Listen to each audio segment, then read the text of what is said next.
So what's the difference between a great government and one that's just awful? It's a massive question, right? But the answer might actually be hiding in some ancient political ideas that, even after 2,000 years, are still shaping our world today. We're about to dive into the original blueprint of power, as seen by the very first political doctors. Really, everything boils down to this single question. It's the puzzle that thinkers have been trying to piece together for centuries. And our story begins with the very first person who tried to tackle this not just as a philosopher, but like a scientist. And that man is Aristotle. Yeah, about 2,400 years ago, he decided to look at governments with the same kind of methodical eye a biologist would use. He actually traveled around, observed, and collected data on 188 different constitutions, all because he wanted to create a universal system for diagnosing the political health of any country. So how'd he do it? Well, he came up with this brilliantly simple diagnostic tool, and it was all based on asking just two key questions. That's pretty much it. First, you just count. How many people are actually in charge? Is it one person, a small committee, or is power in the hands of everybody? Then, and this is the crucial part, you look at their motivation. Are they ruling for the good of the whole community, or are they just in it for themselves?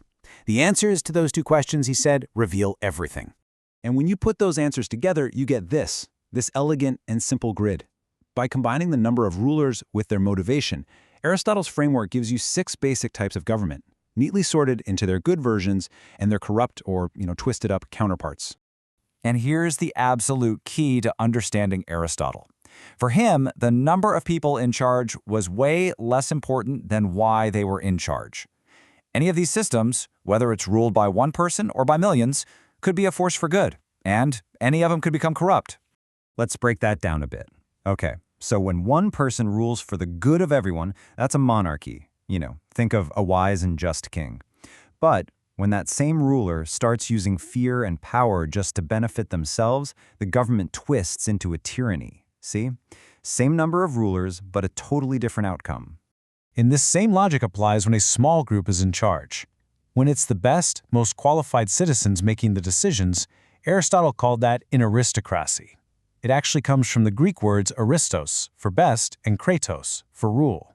But when that small group starts using its power just to get richer, it decays into an oligarchy, basically ruled by a greedy few.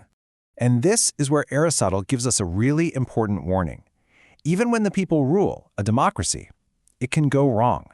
If the majority governs for the good of the entire community, it's a healthy system. But if that majority just becomes another faction, using its power to oppress or exploit a minority, well, it corrupts into what he called ochlocracy, literally mob rule. So, Aristotle gave us this incredible blueprint. He showed us what healthy governments look like. But his diagnosis also uncovered a much deeper, more troubling problem. Even the best systems seem to fail eventually. If we know what a good government is, why do they always seem to fall apart? Well, answering that question fell to our next thinker. About 150 years later, a Greek historian living in Rome named Polybius picked up where Aristotle left off. And he noticed something disturbing. He saw that governments didn't just fail at random, they seemed to be trapped in a predictable, repeating cycle of decay. He called this theory anacyclosis, and the name itself kind of tells the story. Ana means again, and kykos means circle or wheel. He believed that governments were basically stuck on a constantly turning wheel, moving naturally and, he thought, inevitably, from the good forms to the corrupt forms, over and over again. And the wheel? It turns something like this. It starts with a good monarchy. But eventually the ruler's kids take their power for granted, and it becomes a selfish tyranny. So the best citizens get fed up, rise up, and establish an aristocracy. But then their own families get greedy, and it turns into an oligarchy. Then the people, tired of being exploited, overthrow them and create a democracy. But over time, that democracy breaks down into the chaos of mob rule. And finally, everyone is so desperate for order that a single strong leader emerges, and boom, we're right back to a monarchy, starting the whole cycle all over again. So Polybius saw this cycle as this tragic, almost unbreakable law of history. But in his adopted home of Rome, he thought he'd finally found the answer. A radical new design that could maybe slow down or even stop the wheel from turning. The secret was something he called a mixed constitution. See, Rome didn't just pick one of Aristotle's good governments. It blended all 3 of them together. You had the 2 consuls, who acted kind of like kings. You had the Senate, which was your aristocracy of experienced leaders. And you had the popular assemblies, which gave the people a powerful democratic voice. And this is the genius of it. Each part of the government kept the other parts in check. The consuls had the power to act, but the Senate controlled the money. The Senate could create laws, but the people's assemblies had to vote on them. No single group could get powerful enough to corrupt the whole system. It was the original system of checks and balances. Now, this might all sound like ancient history, but believe me, this idea of a mixed government is one of the single most influential political ideas of all time. It basically jumps straight from the Roman Forum into the blueprints of our modern world. You can draw a direct line, it's pretty amazing. Aristotle gives us the building blocks.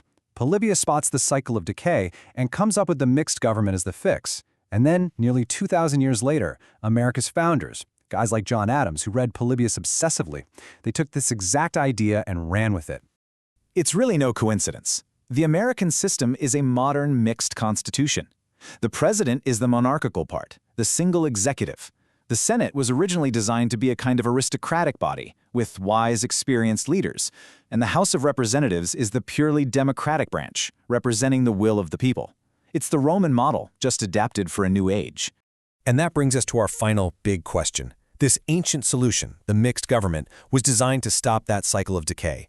But when we look at governments today and we see the gridlock, the polarization, the constant arguments about corruption, you have to wonder, right? Was Polybius right? Did he find a way to truly break the cycle for good? Or did he just find a way to put it in slow motion? That's the question these ancient thinkers have left for us to answer.